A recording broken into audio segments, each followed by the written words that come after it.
And we are live, the SMT Podcast, with your host, the SMT, and I got the Mussolini with me tonight. What's up, Bre? Everything's doing good, man. Going good. How are you doing? Good, excellent. We're doing the podcast a little early tonight. Everybody's got things going on. I'm sure the SMT Nation couldn't wait to get their greedy paws all over this podcast, you know. We got some people already here. I did start the podcast a couple minutes early, so I'm sure people are like, what? Start early? Whatever. So it should have been tweeted, so we should be good there. I scheduled it. And, yeah, let's see who piles in here. We got Mike West in the house. What up, bruh? We got Barry in the house. Yeah. And, of course, these are the Patreon supporters as well. So, hashtag SMT patrons. All right, we got Joeseph here. He's third. Got Hometown Custom PC. He's got the T-Mobile home internet, and his speeds are good. Dude, he's getting like 300 megabits on that, man. Must be close to that N41, dog. Unbelievable speeds. I love that. Yeah, that's really good. Jay King is here. Jar Cohen is here. This freaking thing is going crazy. What's up, Mario?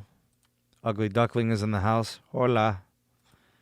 Alexis, good to see you. Didn't see the tweet. Shh. Set the notifications, bruh. What's up, Delan? Yeah. Baby Yoda. Yeah. We got Joeseph. Oh, yeah, we got Joeseph. Matthew is here. Keon's in the house.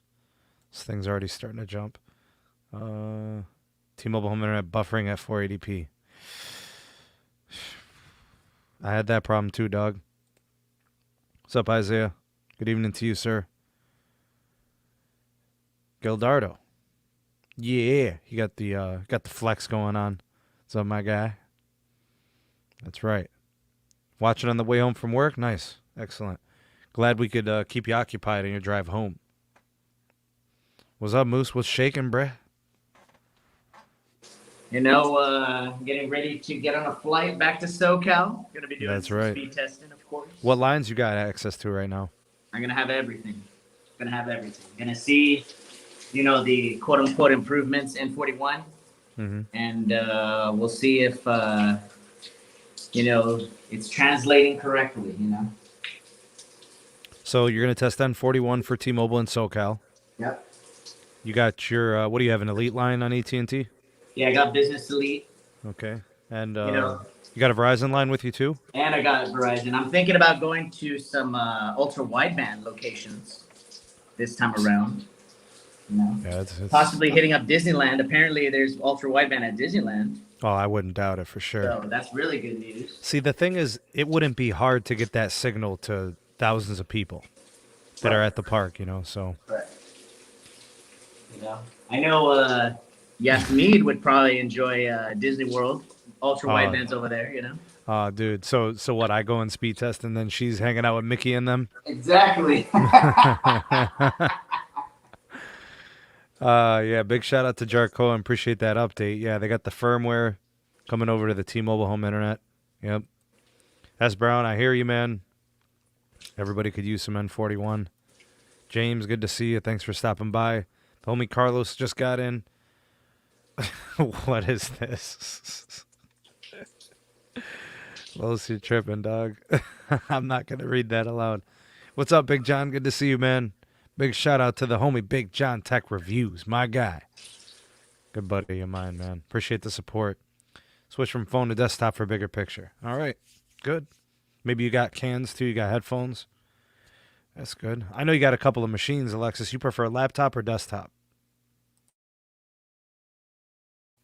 All right, Moose. Here's what we're doing with today's show. We're going to cover a few topics. The first topic is market share. We're going to talk current estimates and kind of like the way we're seeing things in certain markets, certain states, and certain regions. So we'll do like micro and then kind of macro. We'll work our way out. And, you know, we can talk about the current state, but then also kind of like how the companies are projecting. I think there's one company that's actually regressing in market share. I don't think it's a surprise, personally, just based on their business steps. It kind of makes sense. You know what I'm saying, Moose? Like, you watch what the carriers do, you kind of know what's coming, you know? Right. These aren't on carrier moves, so we kind of know they're coming, you know? They make decisions and then they kind of live with it, you know? Let's see here. What else we doing today? We're going to also do plans. Where they're at right now, what are the good plans, what are the high-value plans, which ones are the best access, do we expect any changes in the rest of the year? You know, the years, we're like in the middle of May right now, dude. The year's about to literally get cut in half. Yep. So, you know, projecting the last 6 months I think is worthy. Also, I feel like the networks are also hitting full stride for upgrades in the middle of the year. I think a lot of work gets done between March and June. So we should start to see those things manifesting themselves. And future changes, anything, executives, business operations, whatever, you know, anything that you want to look forward into the future, project, the crystal ball, whatever, you know, we'll do that. So, I don't know, Moose, let's get started with you, actually. Yeah. Just because I know, you know, the timing and all that. So the first thing is the current state of the market share. So I'll give you my take, where I think it is, how I feel it, and then I want to just kind of poke at the brain and kind of see what you think of my take on each of the companies. So I'm going to start first with Verizon market share. Right. So Verizon is viewed as the biggest carrier, right? Because they have the most customers. You know, we're talking about postpaid, okay? The prepaid situation, they have some MVNO action, but they don't have prepaid proper as something they focus on. In fact, they don't really do prepaid well. Visible's limited. TracFone would be a big acquisition for prepaid, but it's no savior of business, right? If they were to generate a couple billion off of that a year, they would probably be happy. So I don't even really think about that from a customer market share standpoint. But they're still the number one carrier based on size and customers. I think it goes to show you how big they once were. Compared to the other two. Like, it's relative. Like, if you looked at it as a percentage, there was a time where Verizon was probably 41% market share or something, or 38 or 39. Maybe, I think closer to like almost 50%. Yeah. On national. Yeah. Almost 50%. Yeah. I know at one point they were over 40%, and I don't know how far up they got.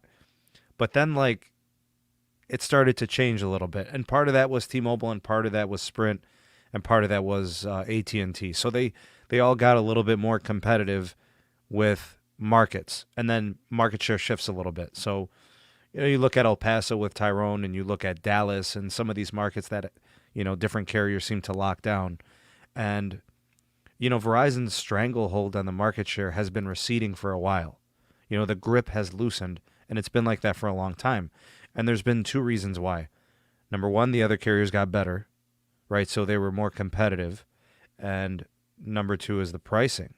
You know, when you look at an account, like a Verizon account for 4 lines is the most expensive account. Right. It might only be 5 or 10%, but it is more expensive. So when a customer is spending $300 on an account, that 5 to 10% is $30, right? So, and who knows if it's, maybe it's, you know, we've talked about phone deals that maybe they haven't had the most attractive deals. Maybe AT&T's running the promos for a quarter or two. We look at Verizon, and like I said, the grip on the national scale of market share is just not there anymore. And I see that as good. Not for Verizon, but good for the consumer, because you got to have T-Mobile winning a little bit. You got to have AT&T winning a little bit, and go ahead, Verizon can win a little bit too. You know, a lot of people think that I hate their favorite carrier.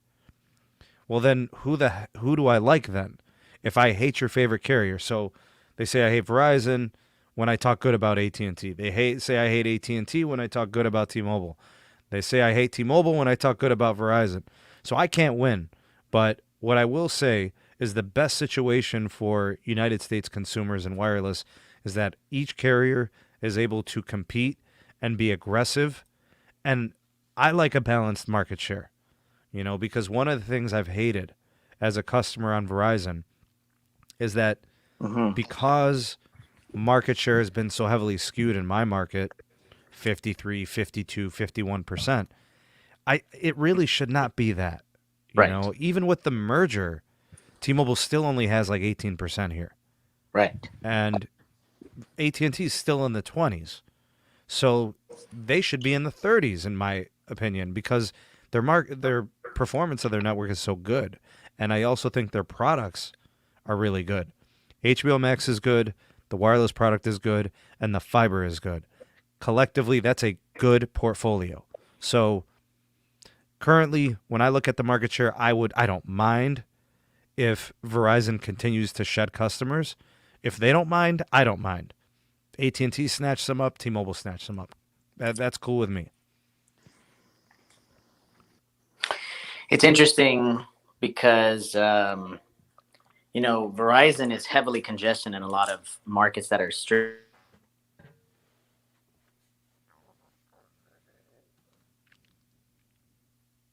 See if we can get Moose back.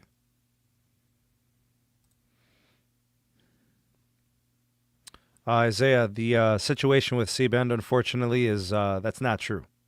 AT&T has 70% of its customer base with C-band capable phones, and Verizon is probably not that far behind. They're probably closer to 50%.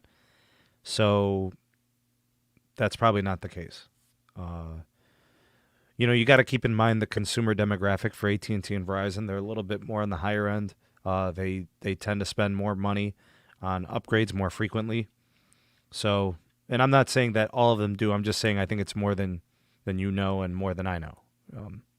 Sorry about that. Back, I'm back. So I got a call. That's why. Anyways, it's interesting, right? Because you're right. No carrier should have 50% market share in a competitive landscape. Perfect example of what we all expect is San Francisco. San Francisco is evenly divided, 30% across the board. Everybody has 30%, and yeah. Let's take a look at the market performance then. Let's go to Root Metrics, and let's take a look. I'm just curious. Kind of shot in the dark. I'd like to know if that is the case. Because what we've seen is that Verizon has had to aggressively upgrade their network, to meet the customer demand on the network side. So I'm going to go ahead and see if we got half 2021 numbers for San Francisco. And nope, unfortunately we do not. So I'm going to have to go back to the half 2020 numbers. Yeah, I don't see it. San Francisco, there we go. Okay, so we got second half 2020. And San Francisco has Verizon rated 98.6, AT&T 97.3, T-Mobile 89.1 in total scores. Let's see what's hurting T-Mobile scores. Their network speed is down, 81.5, Verizon 99, and AT&T 98.3. So it looks like speeds maybe congested. So upgrades. I know T-Mobile is suing the city of San Francisco for some 5G upgrade problems. T-Mobile's probably going to win those lawsuits, in my opinion. So that'll be good. Go ahead, Moose. Talk about that market share some more. Well, it's interesting, right? Because we don't want any carrier to be overwhelmingly positive in the market share, because thus it degrades performance, right? There's only a certain amount of spectrum, okay, per carrier. So sometimes it is good that it's all balanced, right? In a massive metropolitan area. For example, New York City, perfect example, right? Of how imbalanced it is. A lot of people say that they have good coverage and speeds with Verizon. Right, they do. Some areas, T-Mobile's not good. So some areas, AT&T is not good. Sprint was great everywhere because they didn't have the market share, right? Oh, yeah. Wherever they had their upgrades, they had so much capacity. Exactly. Right? So that's why when people are saying, like in Orlando, Ocala area, right? Oh, I'm getting great speeds. Okay, you're getting great speeds because no one's on the network. Yeah. So that's crazy. Yeah, and that's kind of the exception to the rule. This is one of the reasons why I always gave Verizon props here. Not everywhere. I've seen Verizon with band 13 only sites, across the country. So I'm not giving them props on that, but I will give them props here in the CLE market to have 50+% of the market share and continue to offer a very good experience, very little congestion, on the occasional site. But I mean, they've got CBRS, they've got millimeter wave, they've addressed it with small cells. I've seen 2 small cells within the same mile. I've seen multiple nodes on the same block. I've seen a lot of that stuff.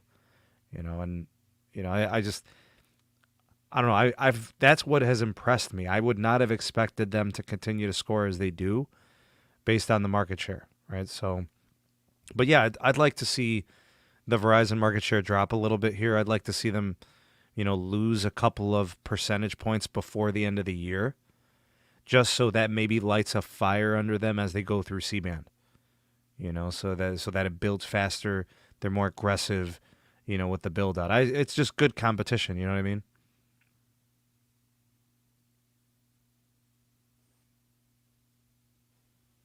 Yeah, you're absolutely right, Sneed. It's better competition wise. Mm-hmm. The consumers do favor it. The consumers favor that because then there's more aggressive promotions for that market to get your business, because it's that challenging to get business. So the market share varies on market, obviously. We've got certain states that are, really good for certain carriers. AT&T rocks it here in Ohio.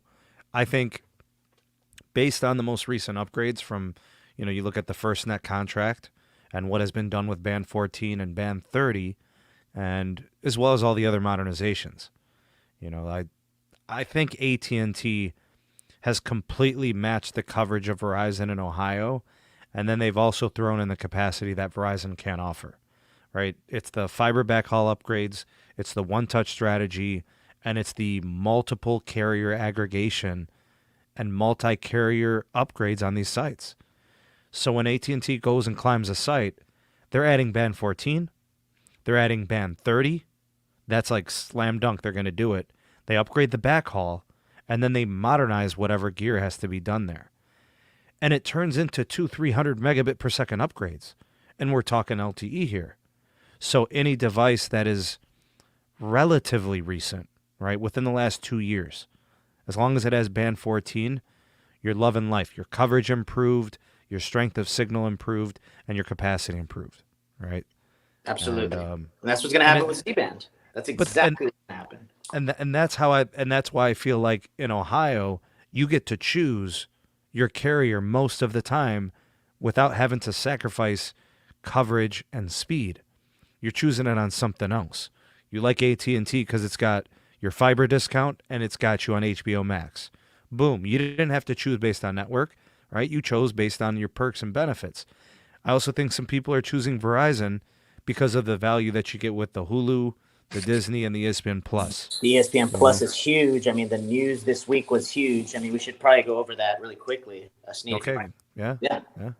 So, for all of you European sports fans, La Liga, the Spanish football league, is now exclusively on ESPN and in ESPN Deportes, both English and Spanish, for the next 8 years. 8 years. It's a nice contract. Huge. That's nice. It's a good partnership. And then we are speculating. I know we were having a conversation with Tyrone that maybe Verizon knew about this plan of Disney, introducing this. That's why they kept, the bundle going. Even though the bundle price is increasing, no problem. The value is excellent for the customers to continue, whether it's a retention or if it's a promo, it's making waves, in my opinion. Yeah, it's good. They used to do matches with Go 90, RIP Go 90. Big shout out to Siova the technician. What's up, my brother? Good to see you, man. Thanks for coming through and saying what's up. The value proposition is there for a lot of these carriers. You kind of get to choose. Some people, one carrier might be slightly better than the other, but as long as the other one's not bad, they could still be a legitimate option. Like, like if a carrier is maybe just slightly slower than another one, does it really matter? Like you run a couple of speed tests, and there's a spot where Verizon does 15 megabits per second and AT&T does 30. Maybe that's not a make or break for someone. 15, 30, who cares, right? Most of your tasks only need about 10 megabits. then it's whatever. But for somebody, maybe it's upload. You know, that's the kind of situation that's interesting. I need uplink. You know, so when I live stream, and especially mobile live streams, I need a strong signal. I need clean tower handoffs. Maybe I'm the exception to the rule, but I feel like those are the things that you get to, you know, as long as the networks have parity, you're choosing on, you know, benefits and perks and little add-ons and stuff, you know. So I kind of described Ohio. T-Mobile's upgrades for N41 are great here. So it's almost a recommend, Moose, if you're in a market that has N41. I think Magenta Max is the move. You know, if you are going to they're going to upsell you, right? You're going from $70 on Magenta to $85 on Magenta Max. Right. So that's like a 20% upsell, right? Definitely a lot more money. Mm-hmm. Yeah. And then I think 3 lines is 150 or how much is it, Moose, for 3 lines? For 3 lines, I think it's 160, right? Or 140. 160? Okay. Or one of those, 140 or 160. I think it's 140. Which is a stark contrast from traditional T-Mobile, which would give you a free line when you have 3. Right? So they're not doing that with Magenta Max. Right. It wouldn't make sense, honestly, in my opinion, to just give away free lines anymore, especially if they're trying to make more money, you know? Mm-hmm. So the market share transition, and this is one of the things that Moose, you and myself and Tyrone have alluded to. The free lines from T-Mobile doesn't change their market share. I don't know if people understand that. The free lines are with existing customers' hands. So Sneed's got 2 lines on T-Mobile. Let's say they give him a free one. Mm-hmm. That's 3 lines, but that third line is not somebody from another company. It might be, but most of them are not. They're free lines that, I mean, bro, I was talking to 4 different people, and they told me that not all of their free lines are in use. They just have them, you know. So they're not even giving them to somebody. So those free lines aren't really taxing the network. Those free lines are not really changing the market share. They're just giving them to give, and because they're free, customers just take them. And maybe someday, like, they can add a family member, a cousin, an auntie, a friend, or whatever. But if they don't, then it's not really doing anything for their market share per se, you know. So in my eyes, I feel like when it comes to postpaid, you got AT&T and T-Mobile. They're right on the top of each other. And then Verizon's a little bit ahead, but it's really not that far away before I think both AT&T and T-Mobile can legitimately pass them in the overall count, right? I could see if the number from T-Mobile is 1 million ads per quarter, well then how many more customers does Verizon have than T-Mobile? You know, what's the official number on the postpaid? Yeah, it's in my opinion, it's drastically different, right? If we take away the free lines, it's going to be a huge difference, Sneedman. What are they saying? About 20% of the lines are free, right? That's what it was said. I can't confirm it yet because I haven't researched it myself, but that's what Tyrone's saying. And my gut feeling is I thought it was 10%, man, to be completely honest with you. I mean, we could just, for the sake of the argument and the discussion, I mean, let's just use a number. It'll be arbitrary just for the sake of the discussion. Yeah. Let's call it 15 million free lines. We'll go between the 10 and the 20%. Okay. 15 million free lines. Let's take those off. They've got 90 million customers, right? Aren't they estimated at 105? Right. Okay. Let's call it 90 million. What's AT&T at? Postpaid. 78, I believe. 78.3. Postpaid? Yeah, postpaid. Yeah. Wait, I thought they were over 100. I thought they were 102. That's with prepaid and everything else. Okay, because the numbers we're seeing, like T-Mobile said last quarter, we just passed AT&T.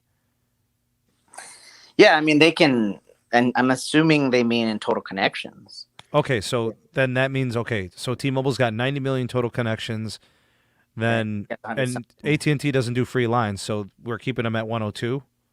Sure, yeah. Okay, so they're at 102, and what is Verizon currently estimated? Oh, man, they're way higher than that. I mean, just in postpaid, they have 93 million. just postpaid.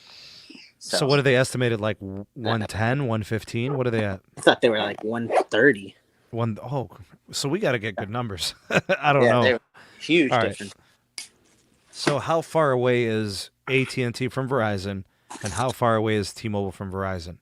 If it's paid lines, it changes the narrative, everything. Right. If it's all lines included, then they're all pretty close, right? Like if Verizon is losing, that means the other companies are adding. So then the gap closes even faster, right? I mean, there was a time, Sneedman, there was a time where, AT&T gave a third line for free if you had the DirecTV promotion. That is correct. There was free lines. But that never happened again. Never. So that was the original unlimited plan that you had to have DirecTV with, if you remember. Right. But it was a very premium plan, wasn't it? Yeah, it was extremely expensive for what it is. So the market share situation, I don't know, man. I feel like each carrier kind of looks at their market share a little bit differently. I expect Verizon to trend down in market share, give the trickle effect a little to AT&T, a little to T-Mobile. So let's estimate them at 130 million. By the end of the year, do they lose, another? Do you think they lose customers? Do you think they kind of stay where they're at? Yeah, I'm anticipating that Verizon will continue to lose significant market share, continuing throughout the entire year. Just the trends from what's being reported and what other folks have been talking to you, Tyrone, it seems like the market share situation is becoming very dire in some markets. I mean, some markets, 0.4% decrease in 1 month. That's huge. Well, so how does that break down? 0.2 to one carrier, 0.2 to another, so I don't know. They've got too much to start with, in some of those markets. So I almost feel good about that. A customer going to AT&T, a customer going to T-Mobile is good. But yeah, I don't expect national losses to be dramatic. We were having this conversation earlier. Why would a customer leave Verizon in 2021 compared to 2020? Why didn't they leave already? Why are they leaving now? Go ahead, Moose. What was your hypothesis?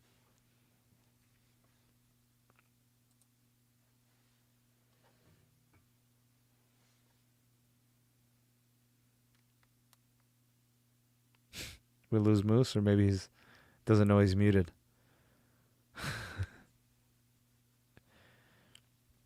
Well, I can tell you guys, here's what Moose said.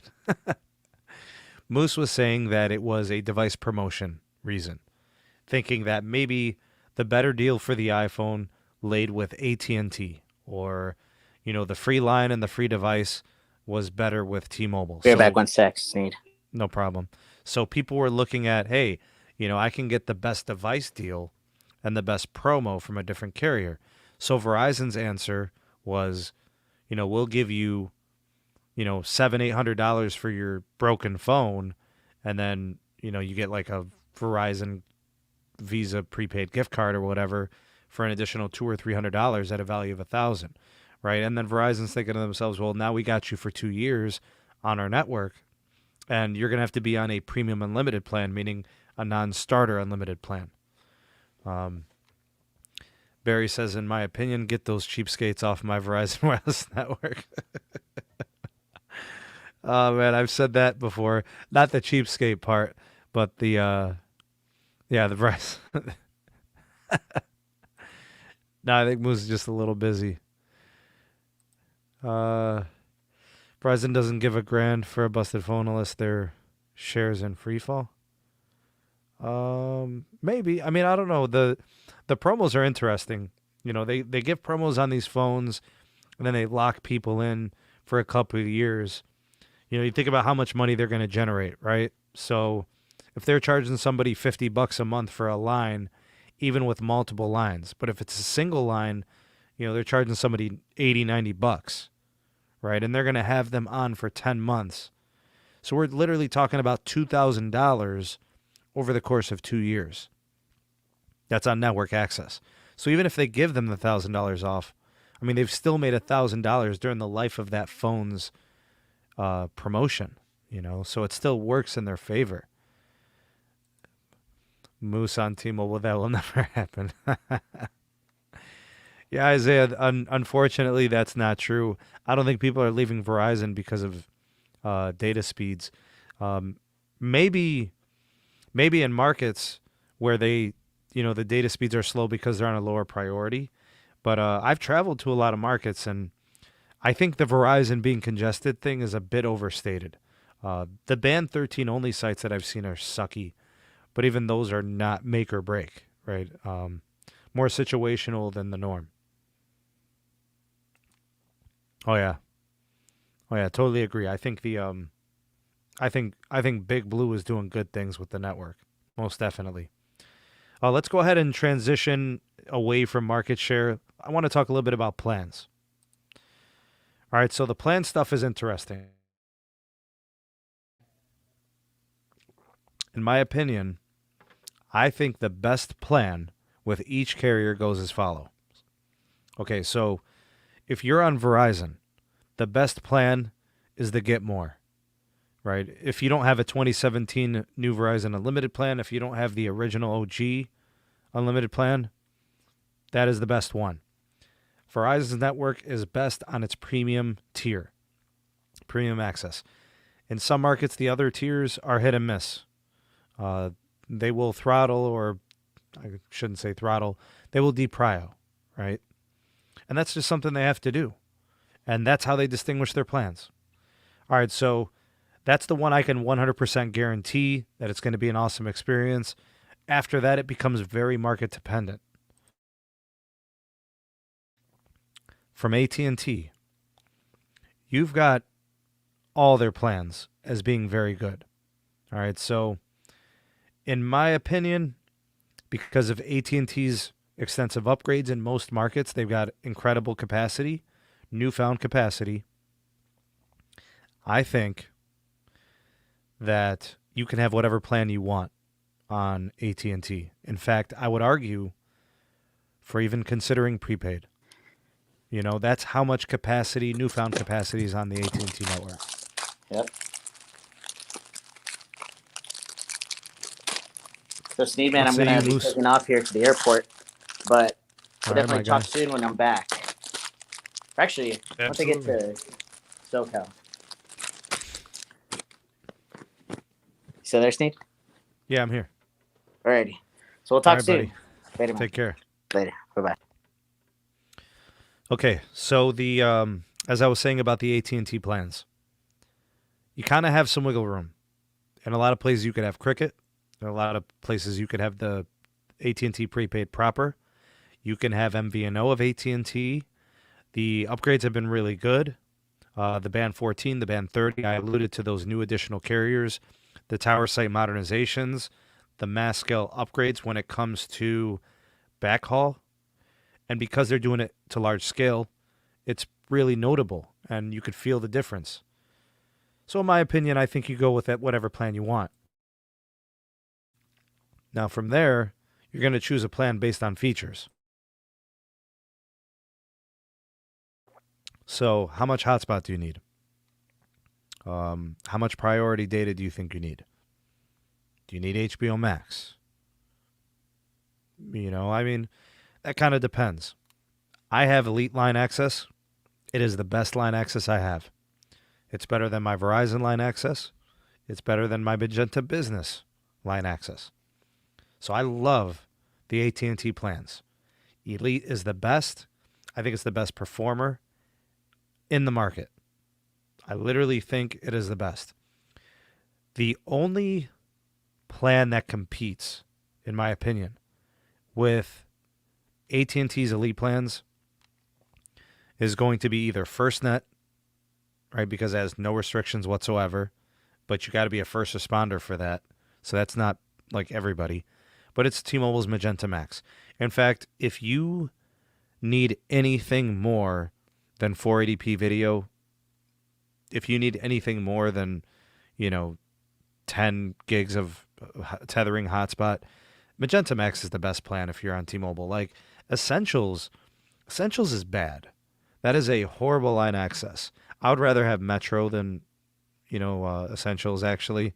So in my opinion, I don't look at Essentials as all that essential. You're better off being with a prepaid carrier. The T-Mobile plan that I think falls in line for a lot of people is probably Magenta, but the Magenta Max has the access that you want. But there's a caveat.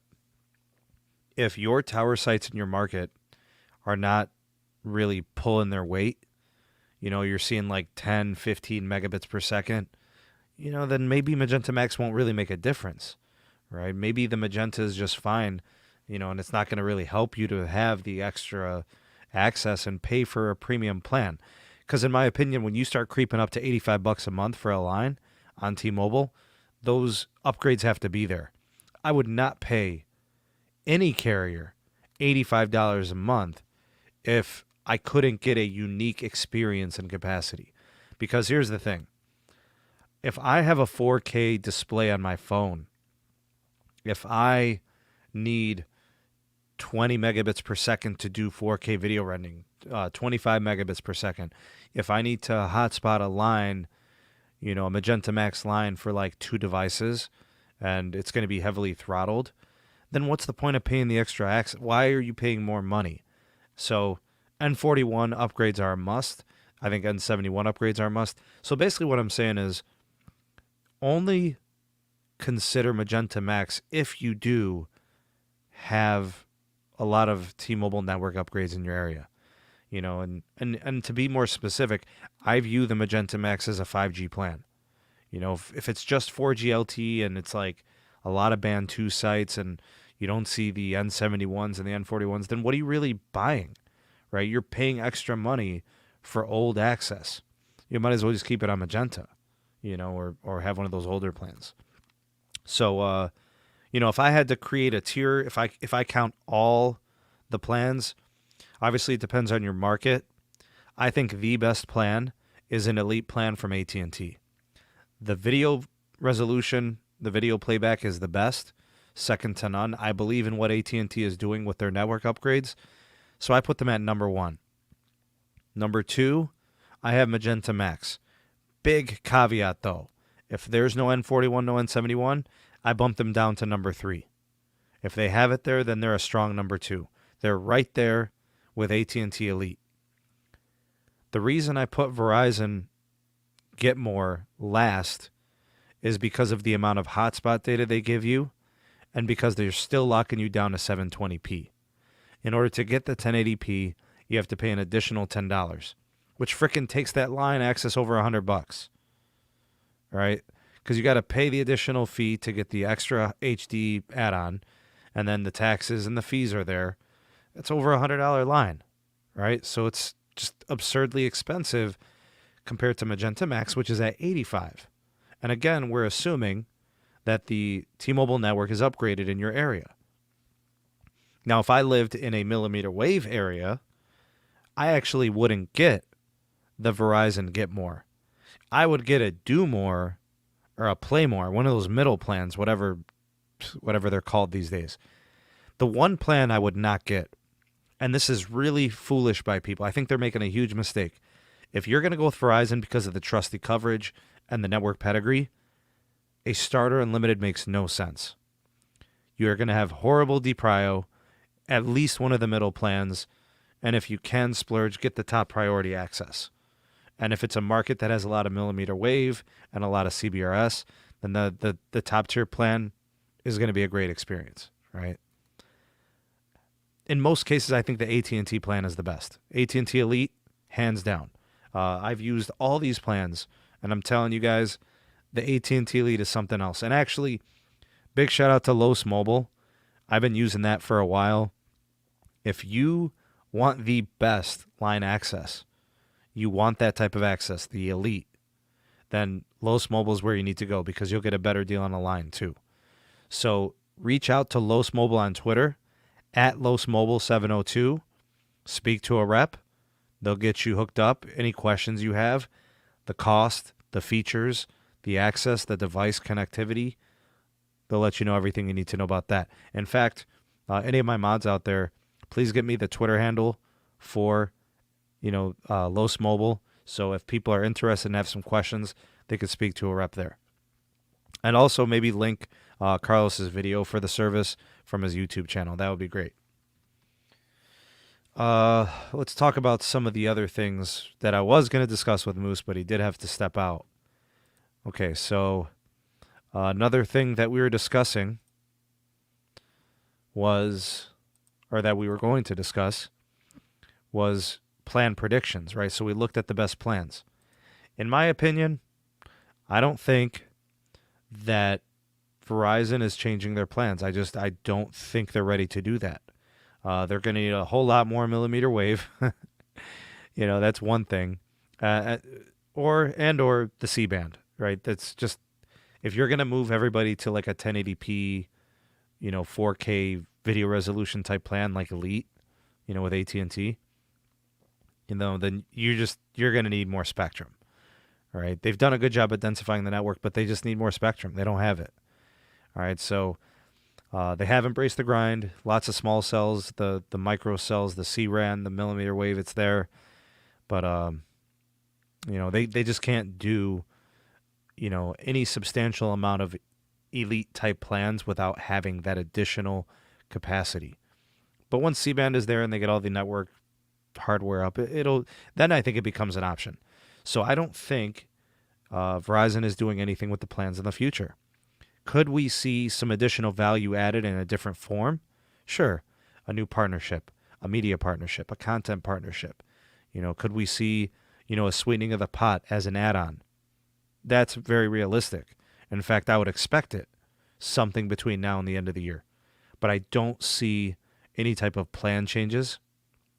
And I also don't see any type of promotional cost reductions, because they clearly said we're trying to upsell customers. We're shooting for the premium customer. They're not looking for the value customer. So it's just, I don't think it's in the cards. No cost cuts and no changes in plans. Unless they somehow say, well, let's derive a more premium plan, maybe. Right? Maybe that makes a difference. AT&T, they don't have to change anything.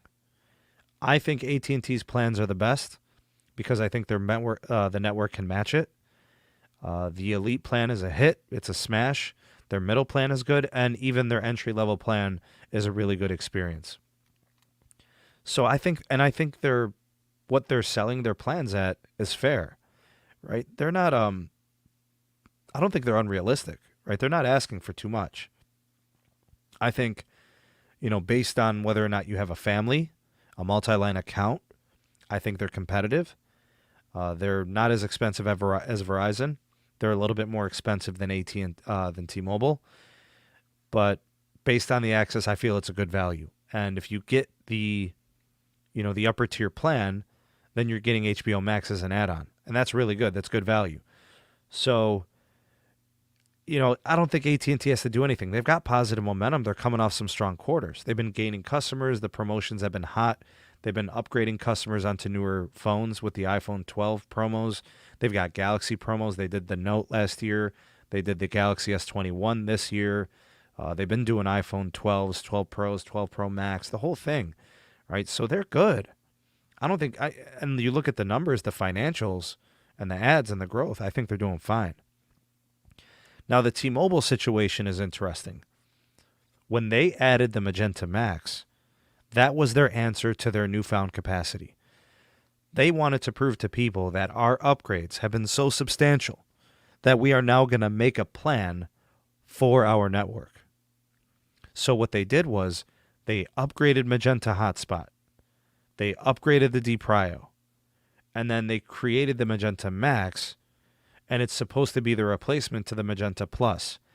But the Magenta Max gives you up to 4K streaming, right? Whatever it takes to get there. I don't know. They said like 20, 25 megabits. Also, when I look at their tethering hotspot, it's one of the best offers in the industry if it's not up there, right? And I think the deprio, the fact they say it never gets deprioed, it's up to debate. Some people have said they've been deprioed on the plan. I don't know what it takes. I don't know what the threshold is. I've never seen it. Eventually, I think someday soon, I'll probably test a Magenta Max line just to see and compare it to my Magenta line. But honestly, what does T-Mobile have to do to their plans? I mean, they're competitive. They've set the standard in plans, actually. T-Mobile's the one to bring back unlimited. Them and Sprint competing fiercely for customers. They forced AT&T and Verizon to have to do the same, or else people were going to probably start leaving at a faster pace. So, should they change Magenta Max? No way, right? If they change Magenta Max, then what do? Maybe add more tethering hotspot? I mean, you're not backtracking that. It's your 5G plan. AT&T changed their plans? Not really. Everything seems good. Now, circling back to T-Mobile, should they change Magenta? Well, they upgraded it. Higher deprio threshold, more tethering hotspot, I believe. And then the essentials, man, that plan is so bad. You're constantly deprioed. It's the everlasting deprio. I just can't recommend it. If you're on frickin' essentials, go to a Metro store and just put your line or lines on Metro and get yourself Amazon Prime and whatever other perks they got going on. Google OneDrive. Do that. It's better value. I don't know if T-Mobile needs to add a new plan. I don't think they do. I don't think AT&T needs to add a plan, like something new and different. When I look at their hotspot plans, I think Verizon's hotspot plans suck. There's not much value there. Like if you got a hotspot or whatever. AT&T is pretty competitive. They've got a $50, I think it's 100 gigs of hotspot, tethering hotspot. That's not bad, right? So at $50 and 100 gigs, right? That's a pretty good rate, right? Like 50 cents a gig, that's fair. T-Mobile's got a similar plan too, tablet lines. I feel like with T-Mobile, you can get a really nice tablet line. I hear some people have free ones. I hear some people have $10 or $5 tablet lines. I know AT&T was doing a special promo back last year on tablet lines, and that was pretty good. Some people got those for $5-10. Some people are on $19.99, and they're getting unthrottled video data because it's a tablet. That's pretty good. So I don't know. Maybe Verizon needs to upgrade their hotspot plans, but with the network the way it is, and them being so management heavy on those plans, maybe they probably shouldn't. So, yeah, I don't know. It's Stetson is saying, what's up, Stets?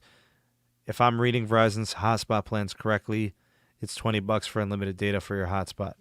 I think that's probably at 3G speeds after you hit a certain limit or something. I don't know. It's been a while since I looked. Isaiah says, I like Verizon hotspot plans since they are still usable once you have the use the data allotment. Yeah, I think they bring them down to like half a meg or something. I guess if you're just doing email and stuff like that or listening to a podcast, that might be suitable. But for like video and stuff, man, it's going to be rough. Donald says, my T-Mobile Magenta Max 5G is not so good in my area. In Casa Grande, Arizona, only the LTE is excellent. That's interesting. Usually where the 5G is present, people are experiencing really fast speeds. So hopefully that changes for you pretty soon. All right, so Stetson's got the deets here. He's got the link. I don't know if I can get in there. We'll have to check it out. $30 for the highest speed, but mine only costs $15. So that's probably because of the plan you have, right, Barry? You get the 50% off of the hotspot. That's pretty good. Yeah, that's a nice little perk. That's some good value. Stetson says, I can confirm the plans suck. Nice. Okay. Yeah, I hate deprioritization. It sucks. Oh, it's called the Unlimited Plus? Okay. All right, cool. The next thing is future changes. So what me and Moose were going to do with this topic was basically looking into the rest of the year outlook. So we've already talked about plans. I don't think much is going to be changing, features. I don't think there's anything coming down the pipeline necessarily. I do think for future plans, like what the companies are going to be doing. I did a video yesterday about some possible contentious vibes going on at Verizon. And I got to do part 2 of the video. If something happens with Verizon executives and investors and shareholders, then all bets are off. We could see some changes to the approach at Verizon. But I don't see it happening. I don't think the CEO has done any particular thing that has put Verizon at a disadvantage.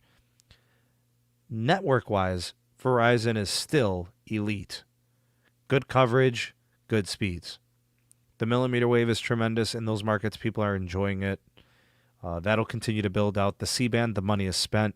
Now it's going to be built. So there's nothing getting rid of Hans Vestberg is going to do for their network. It's irrelevant. Verizon's pedigree and engineering team has always been very prideful about the performance of the network and upgrading and all that. I don't think any of it has anything to do with that per se. But Verizon is not experiencing any more organic growth. They're not adding customers. So what is it that Verizon's doing wrong? Well, for one, we don't sense the advertising dollars. They're not at the forefront. Maybe they've cut back in spending in the attempt to improve the company's financials. I've always felt like one way to reduce your CapEx is to, not upgrade the network as much. So that was Sprint's problem, and for a while that was T-Mobile's problem. Well, another thing that's very expensive is marketing and advertising, right? Having an entire department allocated to that, right? You need to create commercials. You need to run those commercials, and there's multiple commercial campaigns throughout the year. Maybe the last quarter was one of those things. Most people didn't even know that Verizon was giving people $1,000 for a broken phone, and that sort of thing. So maybe Verizon gets back on the horse. They just hired 1,000 people. They probably realized that, shutting down stores and consolidating them and limiting retail space and, trying to do things through the app more, it just wasn't working. People need to speak to people. Their problems are dynamic and fluid, and they need a person to help them. So they're retracting on, going digital, or heavily relying upon digital. Especially I would say that Verizon's consumer base has many people who are not comfortable working through an app. I don't want to cast aspersions on anybody because of age. I'm not going to discriminate against anyone, but I'm sure a sizable percentage of Verizon customers are not comfortable with transactions online, and they're not comfortable with transactions through Twitter. I'm sure many of their customers don't have Twitter or want to go on the My Verizon app or even create an account on My Verizon as an app. So they probably tried to force it. They tried to encourage it. They revamped the entire app, and it just didn't work out. So now they're going to backtrack, which is good because you got to listen to your customers, and they'll get their customers back in the stores, buying phones in the stores, right? And then it's justified, And AT&T, I think it's 50-50 like that too. Maybe some of the younger clientele is cool working through an app and through Twitter, but that's where I think T-Mobile actually, it's the same thing. It's a double-edged sword. There's a demographic of T-Mobile customers that are younger, more hip to the digital times. They're cool with the app. They're cool with T-Force. They're cool with that type of communication and care. But there's also some newer customers to T-Mobile that maybe are not. Who is that? The AT&T Stetson canceled my order, sent me an email that recommended I go to the store for help. That's nuts. Wow. So yeah, that was kind of one thing that I was surprised. I didn't expect Verizon to do that because when I go into a Verizon store, I see everybody, age groups all represented. It's a nice, equal, balanced age structure, and you got to be able to serve all your customers, and you have to serve them how they're comfortable, Because if you don't, somebody else will. And they're loyal. Their bills get paid. That's the thing. Customers that go to stores pay their bills on time. So yeah, that's kind of the situation there. We'll see how Verizon shapes out the end of the year. Like I said, I don't think getting rid of Hans Vestberg or whatever's going on behind closed doors with the Golden Parachute story, it doesn't help or hurt Verizon that he's there. Their situation is currently what it is. In fact, I would say allow the plan to be seen all the way through and then assess at the later time. Looking at AT&T, how do they project moving forward? Fiber penetration is really good. The wireless is doing very good. They have growth in both sectors. And the most impressive, their media group. HBO Max is killing it. Absolutely incredible. They've already surpassed their 5-year projection in 2 years. They are now going to reassess with guidance, and they're estimating that they want to be like 105 million subscribers within the next 2 years or something crazy. Because in the first 2 years, they added 70 million people. 70 million subscriptions and customers. They haven't even scaled internationally yet. So when they go to international markets, those numbers are going to increase. Million here, million there. And the ARPU is good. The HBO Max ARPU is $12. And people like it. Isaiah says HBO Max is great. I agree. I think it's very good. So I look at the business operations for AT&T. They're as focused as they're as focused as they've ever been. They're flowing well. I think their plan is sustainable, and I think the growth is sustainable. Maybe they cut back on the promos for the devices on the wireless side, but the momentum is good with HBO Max, and the fiber penetration is good. Their goal is to penetrate fiber 34%. So, if they add a couple of million fiber customers each quarter, after about a year and a half, that's a substantial share. It's a good product. It's profitable. They make money. I think AT&T is doing fine. Just keep it going. And then T-Mobile, I think it's more of the same. I think with T-Mobile, they got to keep the momentum, keep doing the free lines, keep promoting devices, keep people going back into the store. We got the pandemics, not that it's a thing of the past, but people are out. People getting vaccines. We're approaching 50% of the population. Stores are loosening up how many people can get in the store. That sort of thing. I think quarter 2 is going to be a good AT&T quarter. I think it's going to be a good T-Mobile quarter. And I think Verizon will get slightly back on track. But they got to get their ad revenue up. Or, excuse me, their ad spending has to be up. They got to be as available and visible as the other two carriers on media. So they got to Verizon commercials. Best network, best 5G. Here's these device promos, free line upgrade for a device, right? So add a line, get a free phone. That's what they're going to do. So to get premium customers, they're going to tell them, hey, you need a premium unlimited plan. No starter unlimited, that sort of thing. T-Mobile's going to do that. Promos, lines and stuff. So I don't know. I see another quarter where T-Mobile probably does 1 million ads. I see another quarter where AT&T does another 500,000 ads. And I see a quarter where, Verizon adds 200,000 ads or something. All right, if they can get their ad revenue spent. If Verizon recovers the 187,000 that they lost on postpaid last quarter, I view that as a good win. I don't think they'll do much more than that because they're staying premium. So that just might be the realization. If they decide that they want to do some crazy promotion, then whatever, then all bets are off.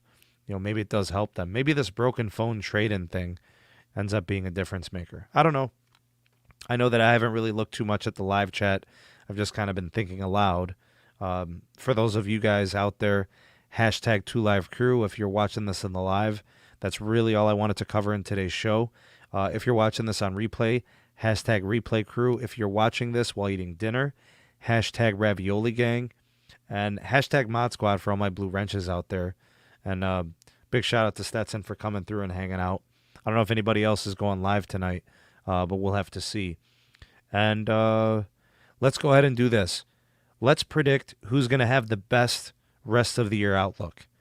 Hashtag Verizon, hashtag AT&T, or hashtag T-Mobile. Who do you think is going to have the best next, 3 quarters? We got Q2. That'll report in, like 2 months or something? Then we've got Q3 and Q4. And then, we can make our assessment at the end of the year. I personally think AT&T's growth is organic. I think it's legitimate. I think they're the ones that are doing the most because of the focus of their services and how good they are. Fiber is good, wireless is good, and HBO Max is good, and they make money on all of it. I think T-Mobile's going to come in as like number 2. I don't do free lines. I don't think it does anything for them. It doesn't really help their bottom line. It doesn't hurt them either, but it doesn't really help them. They say that it like gives them the perception that they're winning, but like I don't really care. I'm to me, free line's a free line. You give somebody a cracker, nice, good, delicious, good for you. A free set of crackers. But AT&T doesn't do free lines, and they're adding 500,000, 600,000 customers each quarter. So to me, that's more meaningful. Making sales, making transactions without giving away what you actually sell. Verizon, I think, again, they're going to carry on as number 3. Whoever has Verizon is likely keeping them. And, the churn rate shows that. And whoever is getting sick and tired of paying the additional 5 or 10% higher pricing, or, I don't know, doesn't live in an ultra-wideband market and is not seeing, the tangible upgrades, I don't know. They'll go elsewhere, or whatever the situation is. So let me know who you think's going to win out the rest of the year. Any of the topics that I discussed, sound off in the comments section below. Appreciate you guys very much. Time of this recording and the date, it was May 14th, 2021. I am the SMT, and I'll catch you guys on the next live stream and or video. Peace.